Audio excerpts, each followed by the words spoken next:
Hello, salam, shalom, namaste, sat sri akal, aloha, hola, ciao, bonjour, buna, privyet, mabuhay, and jean dobre.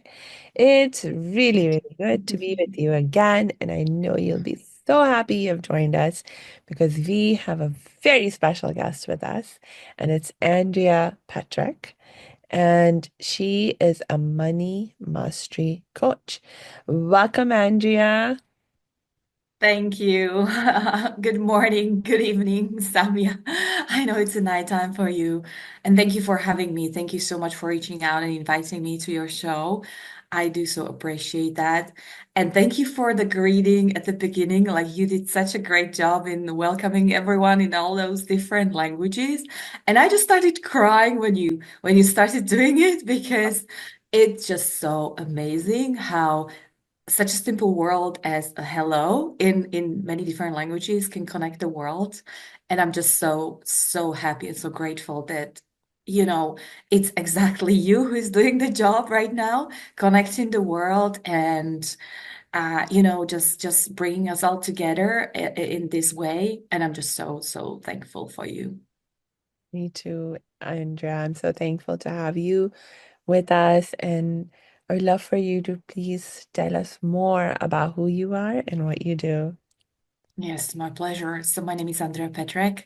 I'm a money mastery coach, and I haven't been a money mastery coach for my entire life.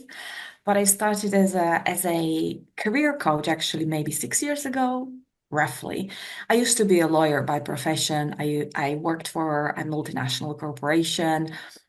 Um, I have like international background, all those crazy things that you can imagine when you are young and you think they are important for your life. And at around age 30 something, I started realizing corporate world is not for me. It's not my way, how I want to be living my life or what I want to be contributing.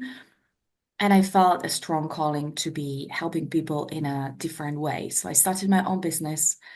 I was a career coach. Then I shifted into empowerment coach.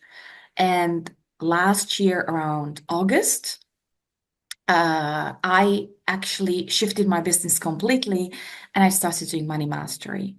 And the very reason for that is that I started connecting to the consciousness of money. I started channeling consciousness of money. For those viewers or listeners who don't know what's channeling, just imagine you getting messages or you getting ideas from the consciousness of money. I do believe everything is consciousness. You might call it energy, you might call it frequencies, you might call it God, universe, bliss, divinity, whatever you like. There is no difference. I believe God will not get upset if we call that energy instead, because it's just something that is larger, bigger than us, than we can imagine. And it's way more powerful than we actually can imagine. And it's actually creating the worlds. So that part, which is called consciousness of money, is what I've been tapping into. And as you can imagine, there was a reason why it was money specifically. It's because money is a heavy topic for many people, can be challenging and very emotional as well. We started talking about that, Samia, right, before the interview. And I started being really teary already before the interview because all the emotions from years, and I'm not talking a couple of years, I'm talking thousands of years, that humanity exists. And since we started exchanging values in whatever way, and we could call the stones that we were exchanging as money, since then, money had been a heavy topic for many people, and the scarcity might be deeply integrated in our DNAs, in our systems. And this is all coming up even now, these days, like in this era, for us to literally heal those negative emotions, those aspects of that divinity, because money is energy.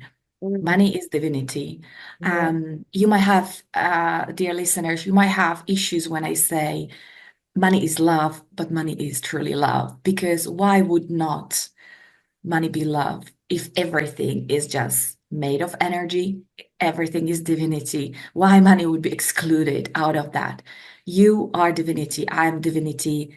The mouth or the cup I have is made out of consciousness. I'm using the word consciousness, but you can just substitute that for energy, for love, for what you like. And it is so important, especially when talking about money, to be realizing that money is no different, and money is also love. And it's a tool that we can be using, and we can be doing a lot of good things. There's no need to be scared of money. And yet we all might have some old unworkable beliefs around money. How much money do we deserve? How we make money, how we receive money, whether we are actually worthy of receiving money. All those things, they are deeply connected to the consciousness of money. And now it gets to be released and transformed into love, because there have been a lot of misunderstanding around money, a lot of misuse around money as well, because people thought they had to do different things to earn money. And now that all is kind of like coming up, and it's going to be transformed into love. And this is what I'm doing. This is the job that I get to do. Yes. Ah, thank you so much for taking on that job, being willing to do that job, because a lot of us, we may feel called by our hearts and souls to do something, but not everyone of us has the courage to take on the calling. I know there have been times in my life when I have felt a certain calling and been too scared to take it on. I hope I'm getting better and better um, at answering the calling of my heart and soul when I hear it.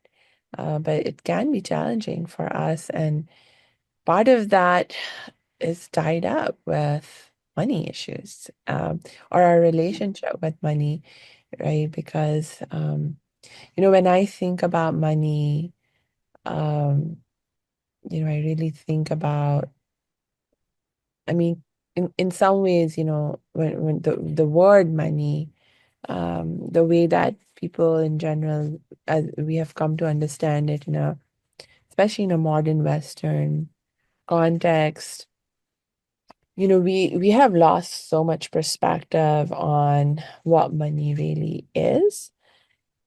You know, and a lot of times, there are people doing just very crazy, harmful things for the sake of, or hoping to acquire more money, as it were. But I think, like, that really has a lot to do with not having lost sight of what money really is. And like you said, if you think about it from a spiritual perspective, it cannot be anything but love, because truly everything is created in love, created out of love. It is love, it's an expression of love. And so there's no way that money would be excluded from that. Hey, thanks for tuning into this episode. Hope you're getting value out of it.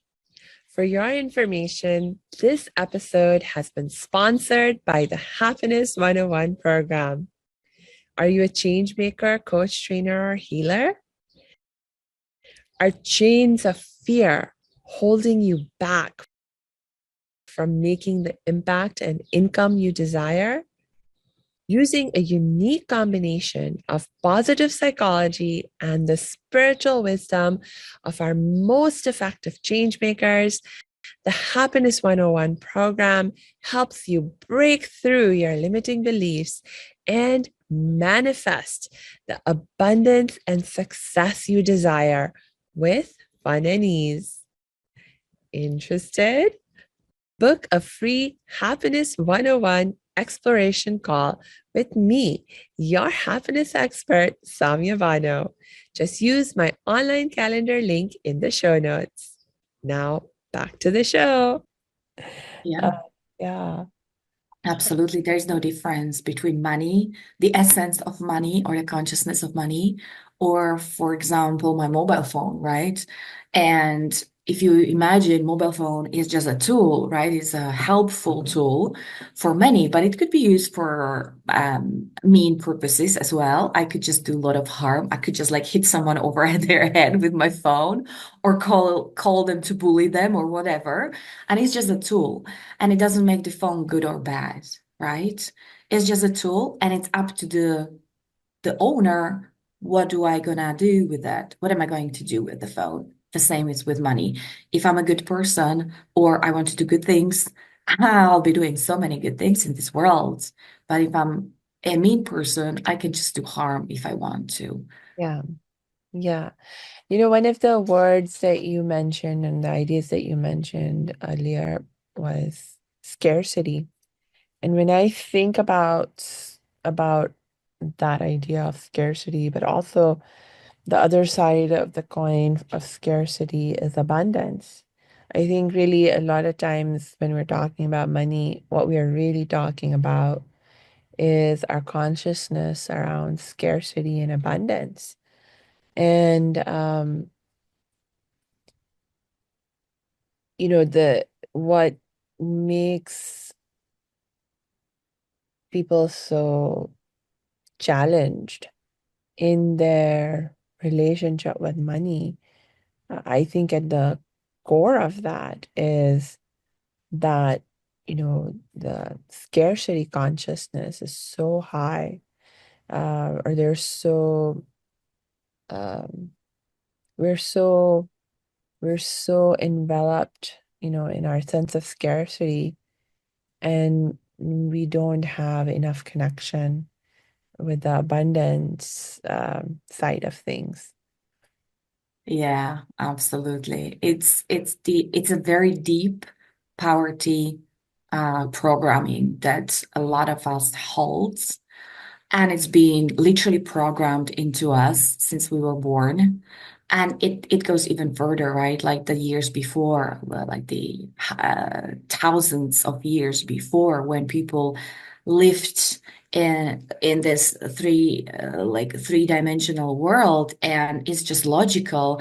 When I have two apples and somebody takes one apple from me, I'm gonna get less. I'm just stuck with one apple, right? And the logic of it is, oh, I will not have enough, or I might starve if I don't have more. And so this poverty consciousness has been around for very long.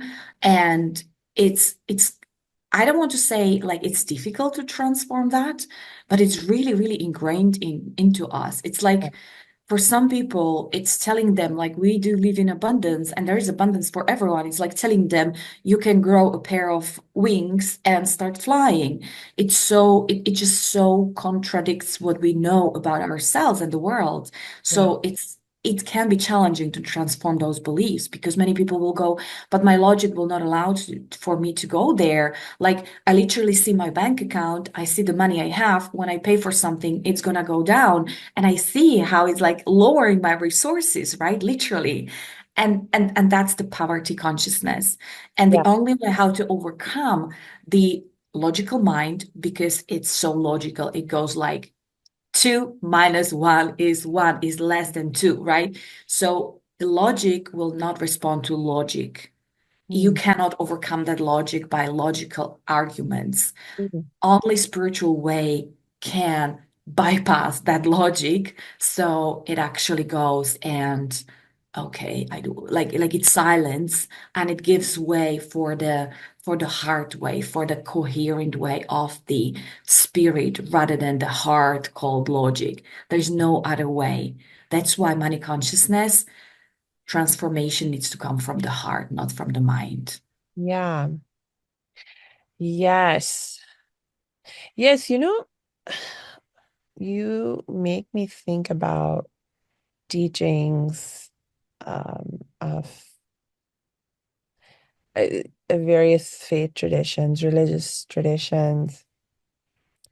Right now, I'm thinking particularly about my Muslim faith tradition, but I know that this is a teaching that's present in other faith traditions as well.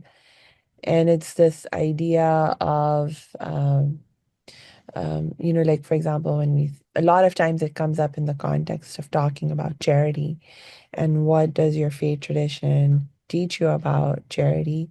So, for Muslims in Islam, giving charity is actually one of the pillars of our faith. It's considered a pillar of faith. And it is said that every person must give of what they have. And there is actually a saying of the Prophet Muhammad that, he said, even your smile can be charity. And so there's no excuse for someone to be like, oh, I'm too poor to give. No, everyone has something to give. And it's a question of being aware of what you have been given, been blessed with, been gifted with, and to give of that, to share that um, with others. And the teaching around that, also very important aspect of the teaching, is that when you give, you actually get back tenfold. Mhm. And so if you want to increase if you want to increase in abundance, you have to increase in giving and sharing what you have.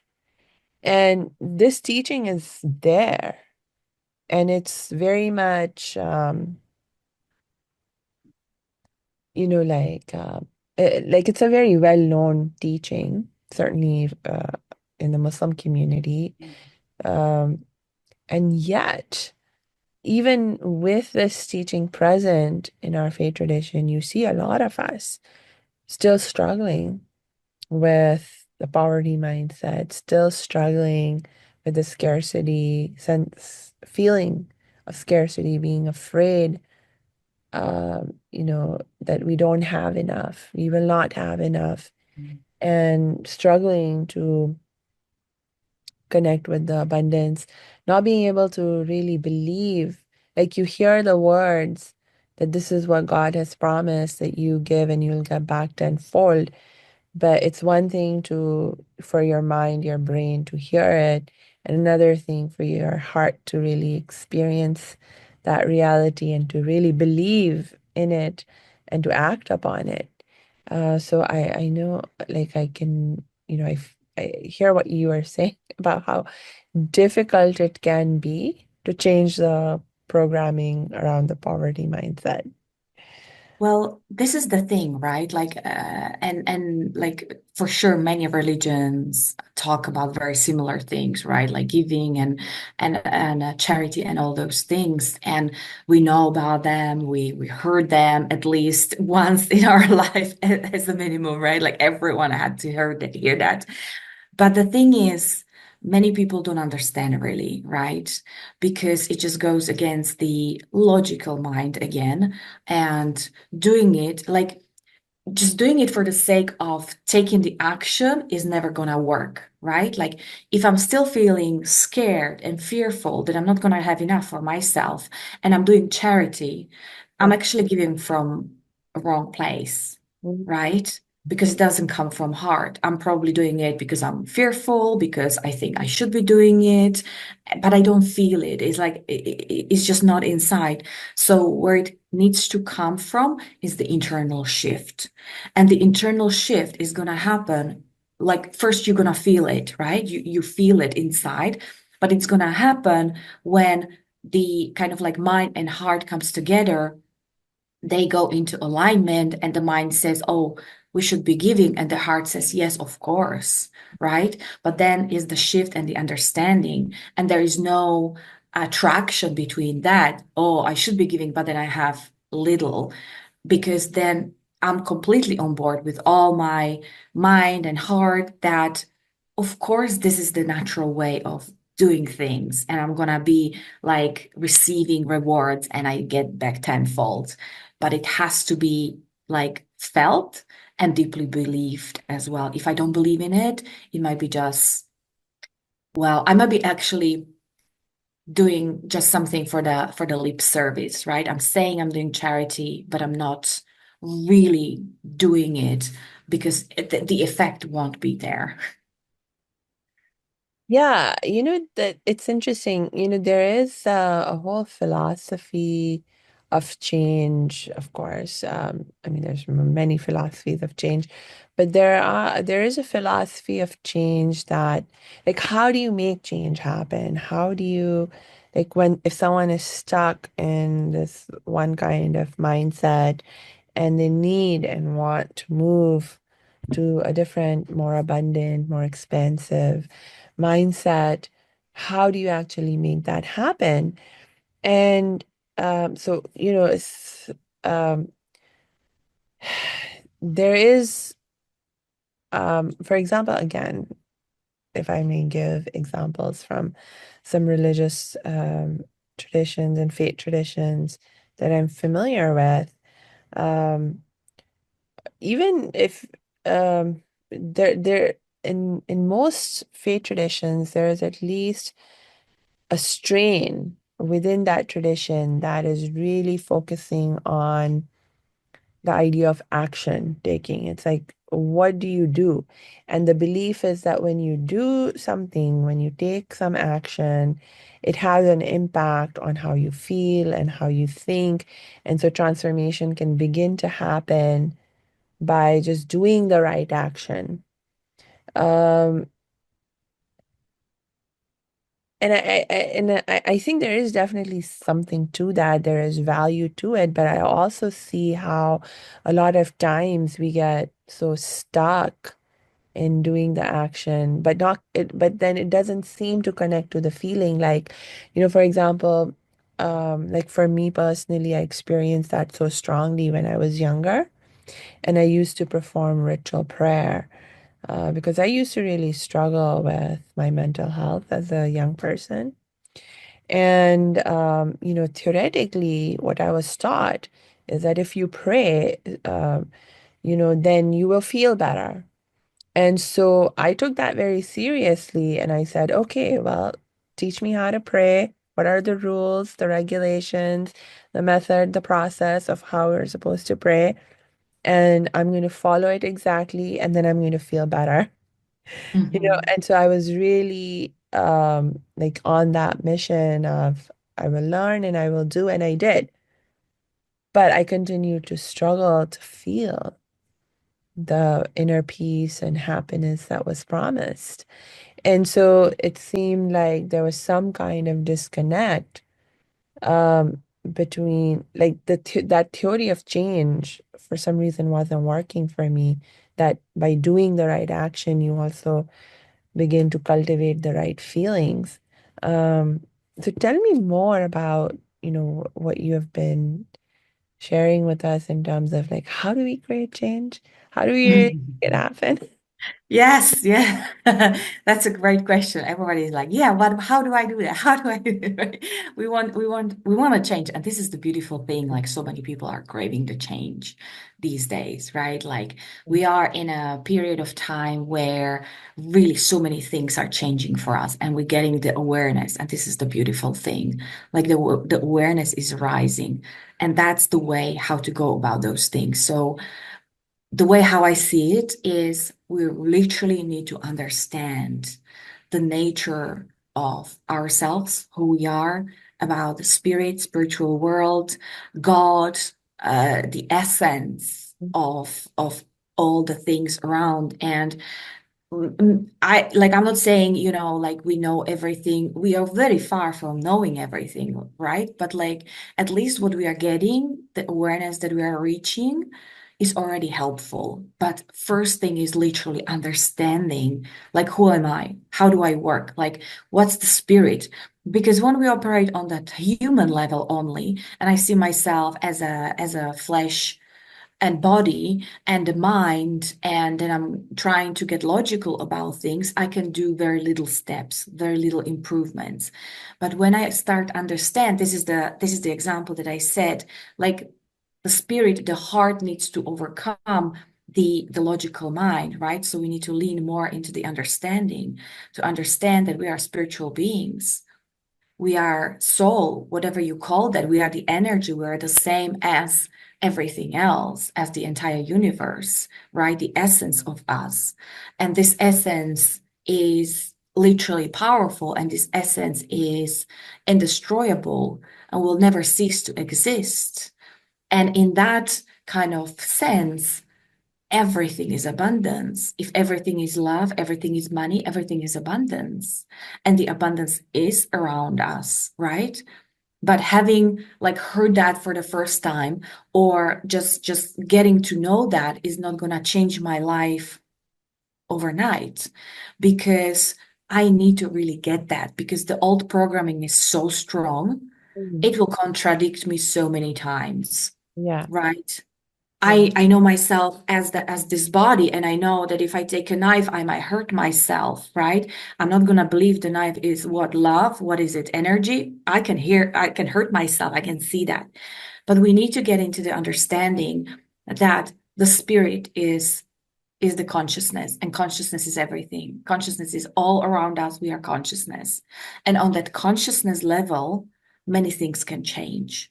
Those things that we cannot change, or we seem not to be able to change on that human level, we cannot change. We can change in consciousness, because once we start changing the consciousness, the human level or the material level will start reflecting those changes, because this world, as we see it, as we know it in 3D, is just a reflection. You might have heard about that, many people talk about matrix. I'm calling it the reflection, but really it's just a reflection what's in the spirit. And we are, in our human body, we are blessed with knowing and understanding and having beliefs. And with those beliefs, we can change the reflection as well. Mm. Um, you know, I just want to give you an example, right? Like, if I'm thinking about money, let's say if I'm thinking about my financial situation today, and I don't feel really good about that, I'm thinking, oh my God, I may not have enough money. What if I'm not getting money? What if I'm not earning? If you're running your own business, especially, you might be thinking, where am I going to get clients? How am I going to get paid next month, right? All those worries.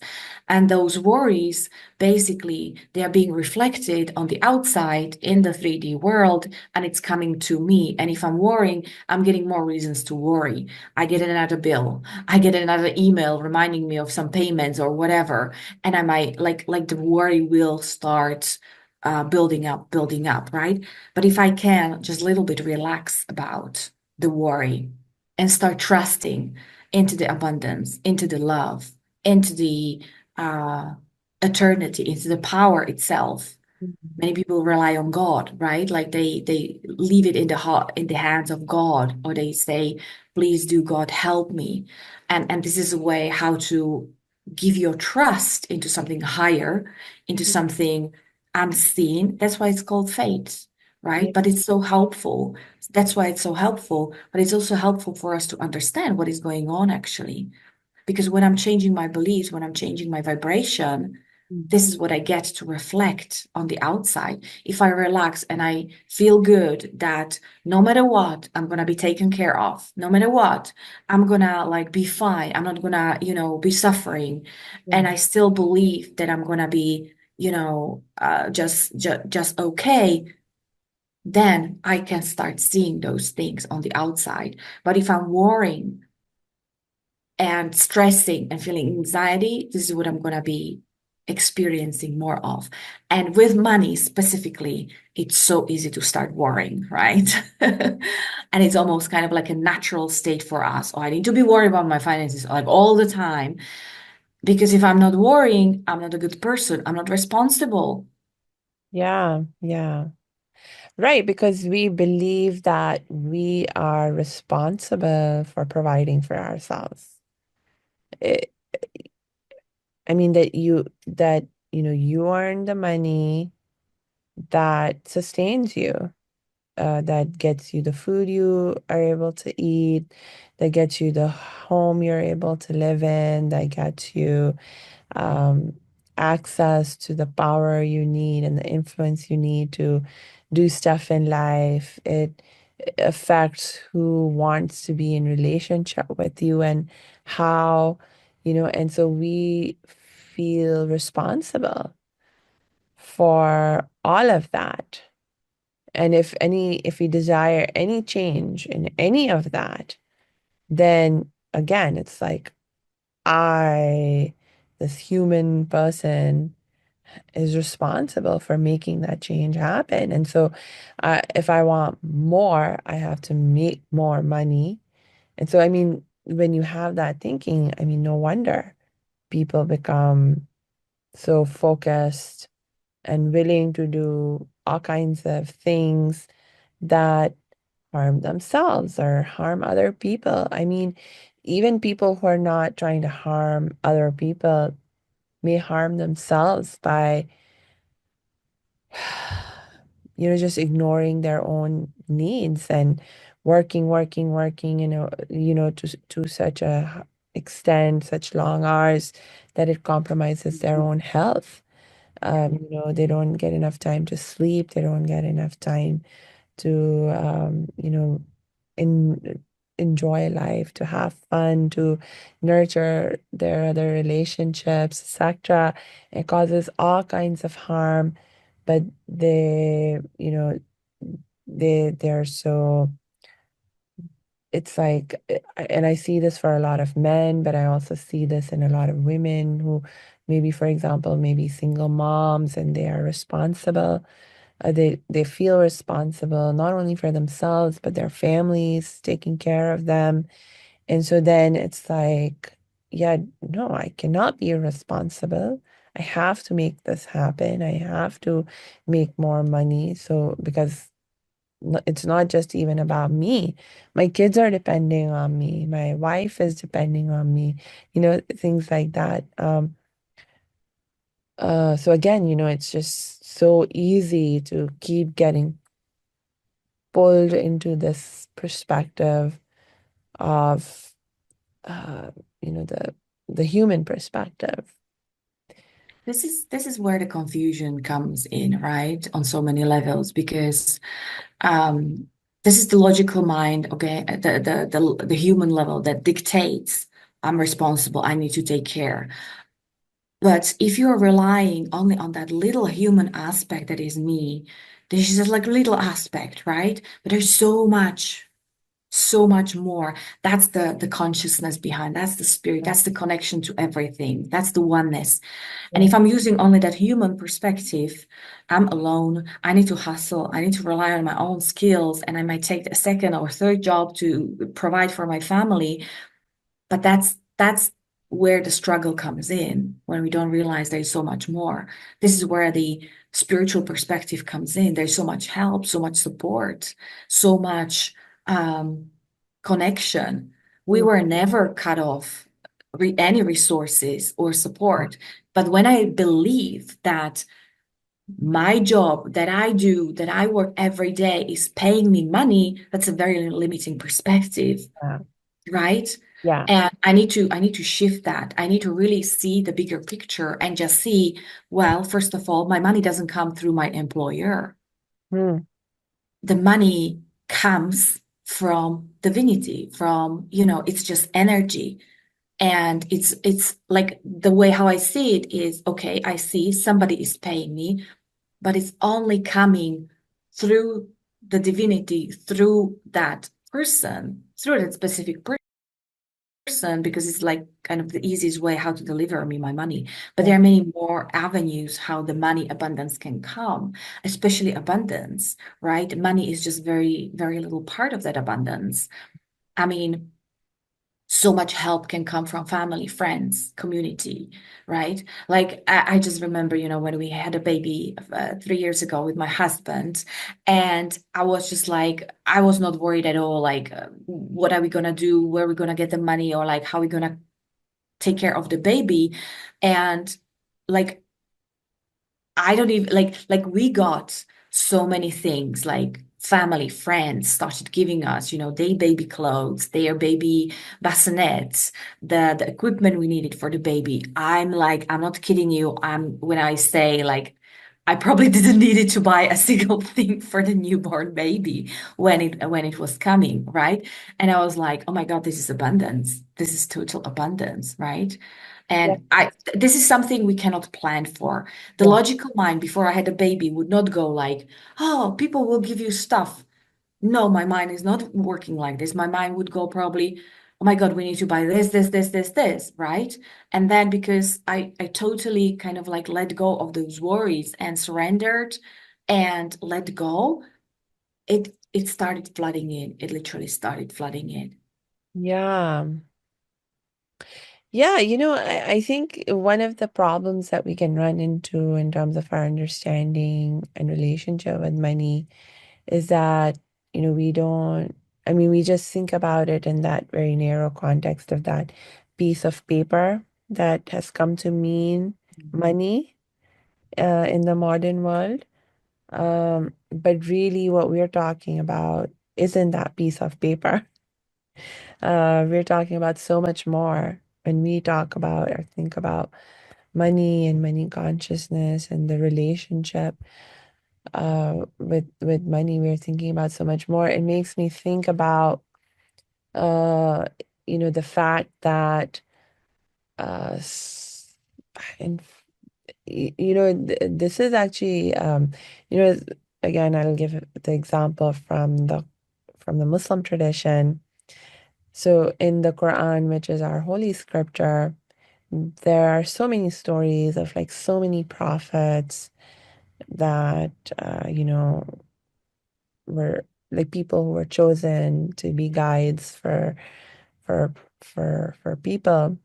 And it is believed that the prophets are particularly aware, have a particularly close connection and sense of awareness of the divine and the divine guidance and so forth. And so they are really excellent guides for us, for the rest of us. And they're really one of the things also is they're models for us to aspire to become like. And so actually, for example, uh, as Muslims, we believe in all the prophets actually that are also mentioned in the Bible. Every starting like Noah, Abraham, Jesus, uh, what you name, like literally hundreds of thousands of prophets have come and gone. Um, and interestingly, it's like there's only one prophet whose story is told in the Quran who is portrayed as being materially rich. All the rest of them that the stories whose stories have been shared in the Quran are not materially rich. Like for example, the Prophet Muhammad, there are stories about that we know of his life that are not actually in the Quran, but as a part of the historical record and memory that Muslims have of when the Prophet Muhammad was alive, some 1400 years ago, and people tell stories about how, he had clothes that had patches on them, Mm. and he would actually patch his own clothes. He would sleep on the floor on a mat that left marks on his cheeks. And things like that. Like he was not materially wealthy, like in the sense, no, I used the wrong word. He was not materially like even when, for example, money came, he would give it all away in charity to help other people in the community. And so from that perspective, you could say, oh, he was materially not wealthy or he was poor. But in fact, he wasn't, because anything and everything that he needed and wanted, he was provided for. Um, in the sense that, like literally, like whatever, y- you know, it, like, he was healthy, he was happy, he was he had so many amazing relationships in his life. And even though he didn't, keep a lot of material stuff around him, he was like, um, clearly, um, very well sustained. Um, but also, like he had so much respect of people and so much influence.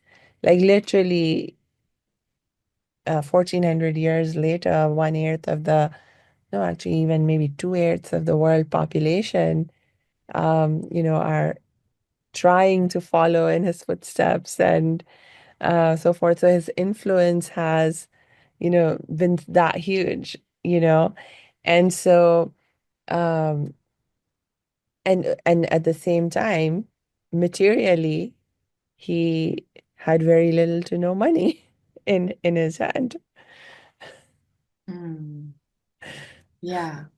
And, you know, I just want to kind of like wedge one thing into that, right? What I believe is that wanting money, like in our society, right? Like in our day and age, many people feel like, oh, I shouldn't be greedy. Many people feel like I shouldn't want more money because I might be taking it away from someone else, Mhm. right? If I'm rich, then others are starving or they don't have enough. Because again, it's the logical mind saying to me that if we have one big pie and if I take like three quarters of that pie, there is only one quarter of that pie to be divided between like among I don't know how many people, right? Yeah. So that kind of logic will always want me kind of like not everyone, but many people will feel like, "Oh, I shouldn't be wanting more. I should be just happy with what I have, or I should be happy with less." And I really want to kind of like bring the awareness to that. If money, if wealth is, if the pie is also consciousness, it's spiritual, right? How can anyone not have enough? Hmm. Right? It's like love. And that's why I love equating money to love because it's easier for us to imagine, well, I can give as much love as possible, right? Like there's no end to the love because it's infinite. There is no limit to my love or to Yeah. other people's Yeah. love, right? But with money, it's so difficult to imagine. That's why I'm saying it can be so challenging to shift those beliefs. Yeah. But money is the same. Money is the same. Yeah. And if I have a belief, oh, if I take money from this person, they will not have enough, I will feel probably greedy in earning money. I will probably feel that I'm not deserving to be paid. I'm not deserving to have more than I have already. And I will never get into like to different levels with my money or to my with my wealth, Mhm. right? But I really want to kind of say it out loud that being wealthy, it doesn't mean it's greedy doesn't mean it's unholy or not spiritual.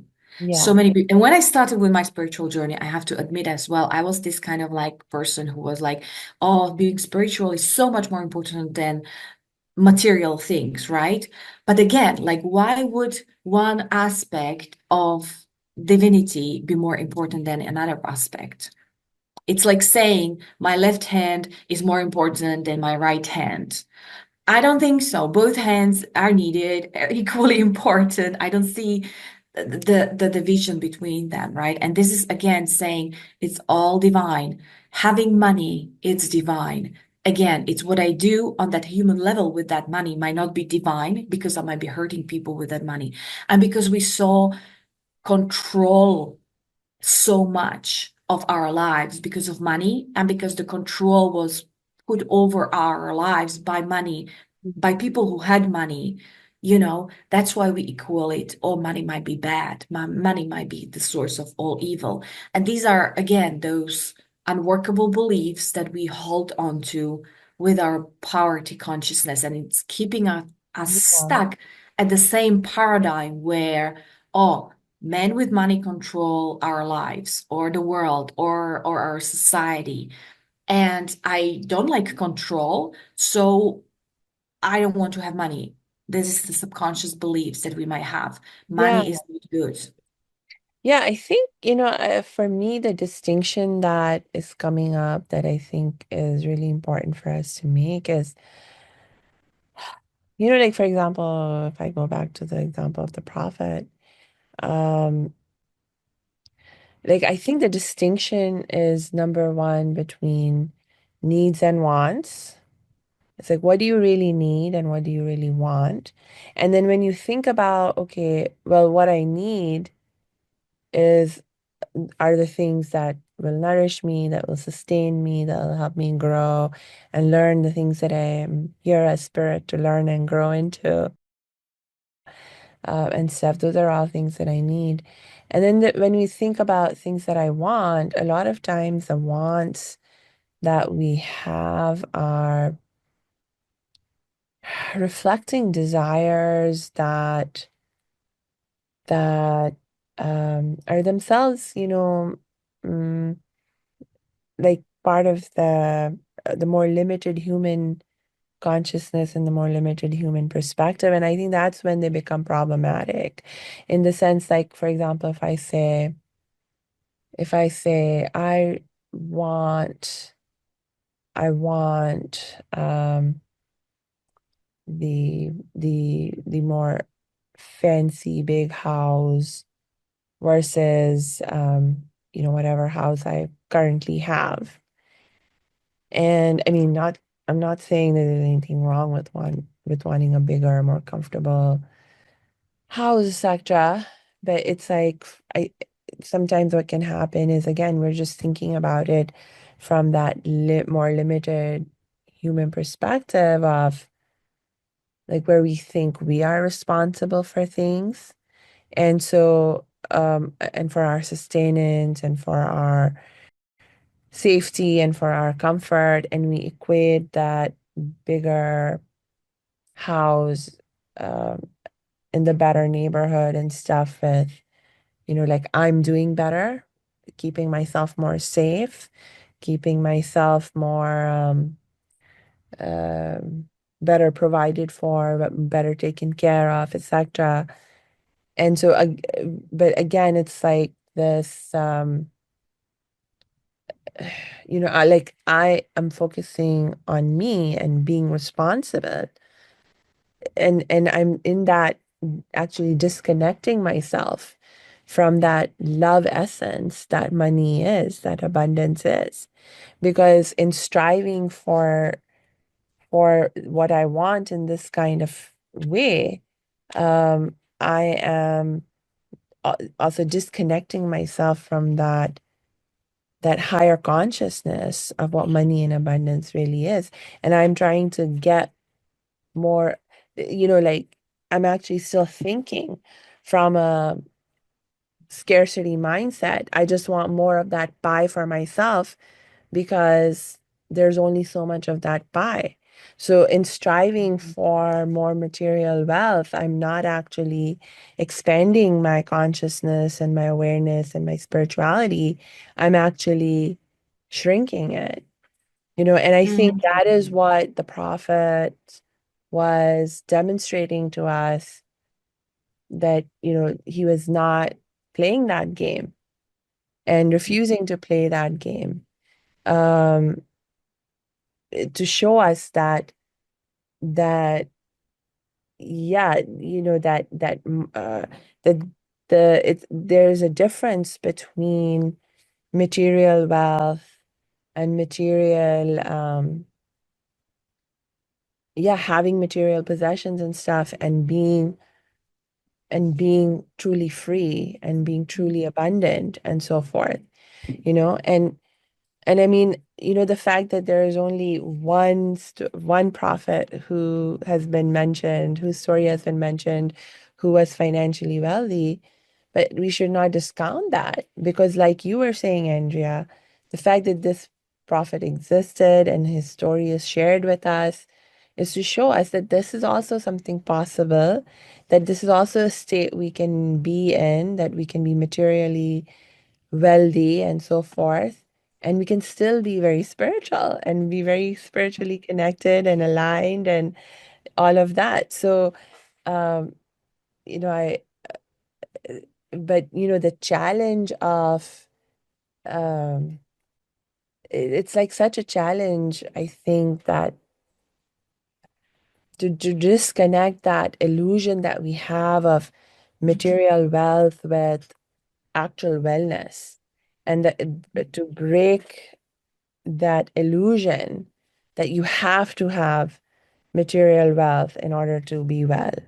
I think that is what uh, the prophets were trying to help us figure out.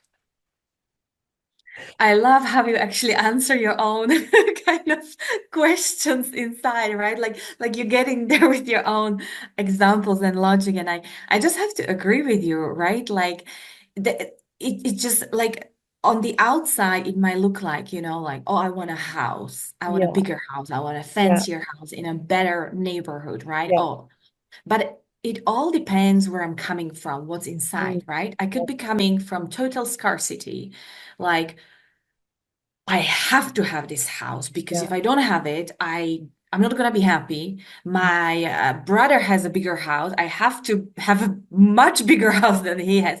This is all scarcity, right? yeah, I yeah, need to show people that I'm wealthy. I need to like everybody has a house like this. I need like all this yeah, is definitely scarcity yeah, and shortage, and there is probably like it's just not seeing the love in it, right? And I could be totally coming from that place, yeah, and our society, and I'm not even going into generalization, but many people are still coming from that place even these days, right?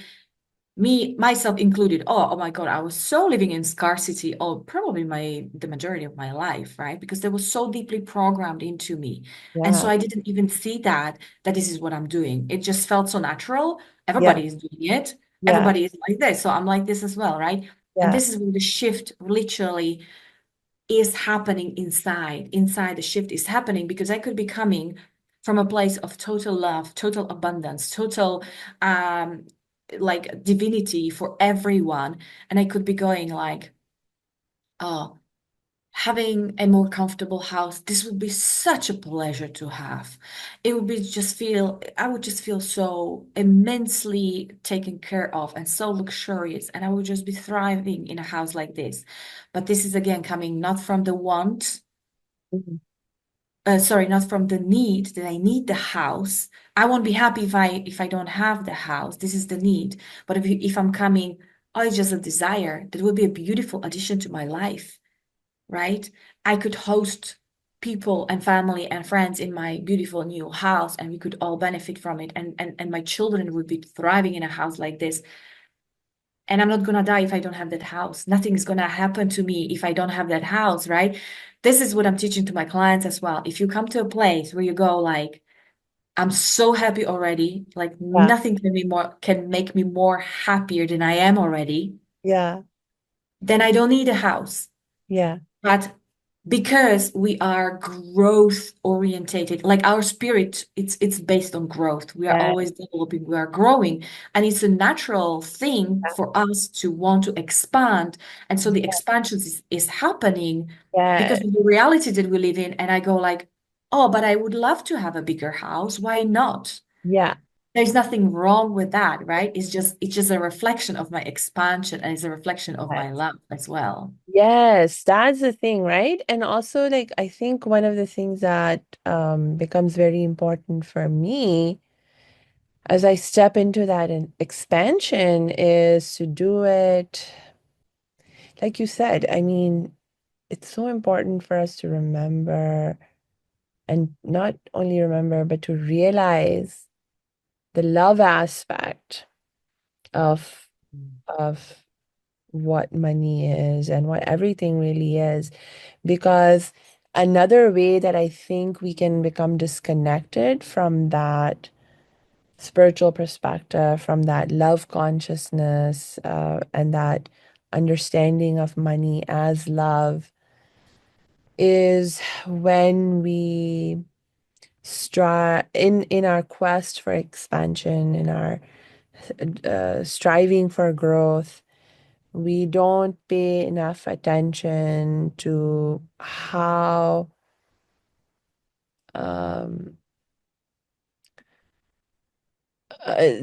like meaning to do it in a way that we continue to radiate and share, you know, like everything that we are receiving, rather than hoarding and because it's so easy to keep falling back into that mindset and the old habit of hoarding, keeping to myself, unconsciously slipping back into the scarcity mindset. And and like, for example, one of the ways that I have been trying to practice in my life, avoiding that is,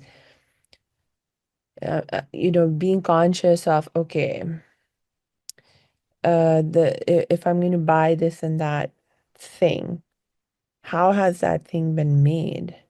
What's the impact, like social impact, the environmental impact of how this thing was produced and how it's being used? Because there's so much stuff now that we desire and we've been made to desire in our lives, but also at some levels that we need. Like, for example, I think a lot oftentimes about my phone. Like, my phone has become so critical to my life. It's a critical aspect of the work that I do and how I navigate my everyday life safely and so on and so forth, how I connect with other people in my life. And yet, in the way that this phone was produced, I know there was harm that was done to the planet in extracting materials that were needed to make this phone. And um, there were probably people who were mistreated in the factories where the phone was made. And I mean, not only probably, it's a fact. We know that. Um, and so at some point, like sometimes I'm like, oh no, oh no. I start taking like get freaking out about that. And then I have to be like, no, Samia, no, Samia. Okay. To get back to a point of balance in terms of not taking responsibility for things that I cannot truly change and be responsible for, but at the same time having some consciousness and awareness. And if there is something that I can do to create positive change and reduce the harm that's being done in producing the things that I'm using, then I want to do that, And so, um, because when we're not like, if I don't even think, if I don't care about the fact that someone else is being harmed, our planet is being harmed to make something that I'm going to use, then, uh, in some ways, I feel like we have not gone deep enough into the consciousness of love, and how money is supposed to be love and is really love, but then we're not, but we've become we don't we're not going deep enough into that consciousness and awareness if we are not um, taking care to reduce, minimize, prevent harm um, in, in the way that we use money, in the way that we get money, exchange money, etc. Hmm. I believe that the divinity is actually love and it's not judging anything, right? In the eyes of divinity, universe, the energy, there is no judgment to what is a good behavior and what is a bad behavior. I know on our human level that might be difficult to understand because we go around and we see those things happening and we go like, this is not a good thing. This shouldn't be happening, right? Or that person does this and they shouldn't be doing it because it's not a good thing. But the divinity doesn't, the source doesn't see it this way. It just sees love everywhere, sees divinity everywhere. And where there are the ways that we don't agree, that we dislike, is just the way how we perceive it, right? And then there is kind of like we don't see the love in it. And because the divinity is not judging, it's almost like, if I was to use kind of like God loves all his children, it doesn't make difference, right? If you have children, you don't go like, oh, I like this one better than this one. Or it's almost like unconditional love, right? And you don't care that child can do something really mean and bad, and you go like, oh, but I love them still, right? You don't take away your love just because the child is doing something that you might not agree with. And that's why the love from divinity is so unconditional, because it lets us do whatever we want, and it's not judging us, right, for what we do. This is an aspect that when we understand that shift, that everything is love, and from that higher perspective, nothing is judged, we remove that judgment, it all becomes only pure love. And in that sense, there is nothing that is happening actually wrong. But this is a really like Yeah. higher perspective that Yeah. doesn't go along with our men's logic doesn't go along with that, right? But we have to shift. Well, we don't have to. It's an opportunity for us to do so, because from that higher perspective, you will be embracing so many more things. Yeah, I hear what you're saying, and um, you know, wow, I think we could have, oh my gosh. I I think I'm gonna have to force myself to stop talking because I just was looking at the time and we've been talking for almost an hour. I know. My gosh, I think we are starting to hit something that I would love for you to come back and for us to keep talking about because this is a very critical I absolutely hear you about the unconditional nature of divine love, and I agree with you on that. And I also um, hear you and agree with you in the context of the unconditional love. I mean, because it's unconditional, loves us no matter what. And the non-judgment part, I actually have an understanding around that as well. And I would love to talk to you about that and dig deeper into how you are thinking about it and your perspective on it because this is like you were saying for a lot of our listeners um, when like particularly the doesn't judge part will be really difficult to wrap their heads around. So maybe I don't know if you come back and we talk about it, maybe it'll I help would love get that. them on Yeah, that, right? absolutely. I Yes. just want to, Samia, I just want to Yeah. add something. Like literally, I'm not here to change anyone's beliefs, Yeah. right? Yeah. If anyone has religious beliefs, all those things, Yeah. it's perfectly perfect, right, for anyone to have their own opinions. You might not agree, you might not take what I'm saying here for yours. But if there is anything that resonates at least a little bit, like give it, just question, right? Oh, what if this could be like this? And just Right. see whether it sits with you or not. If it doesn't, forget about it. Like just like leave it, right? If it resonates, maybe ponder, maybe take it for yourself. I'm literally not here to change anyone's beliefs or religion or anything like this. I'm just here to offer another perspective that might be helpful in terms of just ending the struggle that we go through. Yes, and this is so key. I don't have any agenda to force change or demand change either. But yes, I do absolutely believe it's so valuable for us to expose ourselves to different perspectives, different ways of thinking, because like there's a saying about how we like what we know or we love what we know. And so a lot of times what the things that we reject or that we're afraid of, etc., are just things that we don't know. Mhm. And so the more we know, the more we are able to have the opportunity to choose to love.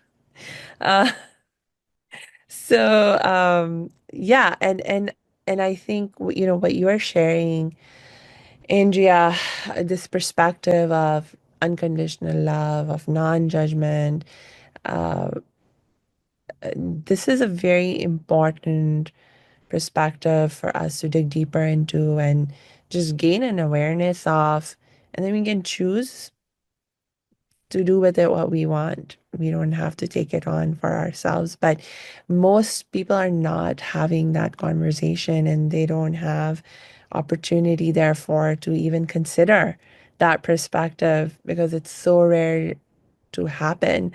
And so I am so grateful for you and for our having this platform and this opportunity to engage in these conversations that people may not be able to have other spaces and other people to engage in with. So thank you again, Andrea, for all the time and wisdom and love that you have shared with us today. And I do hope you will come back and we'll keep talking. And in the meantime, I want to encourage all of you who are listening to make sure you check the show notes because you don't have to wait for another episode to be released on this show to connect with Andrea and learn more from her whenever you feel ready for that. Just check the show notes and we will be dropping Andrea's links in there so you can connect with her anytime you need and want. And yeah, that's it. So until we connect next time, I wish you lots and lots of peace and joy. Thanks for listening, everyone. Take care. Have a beautiful day.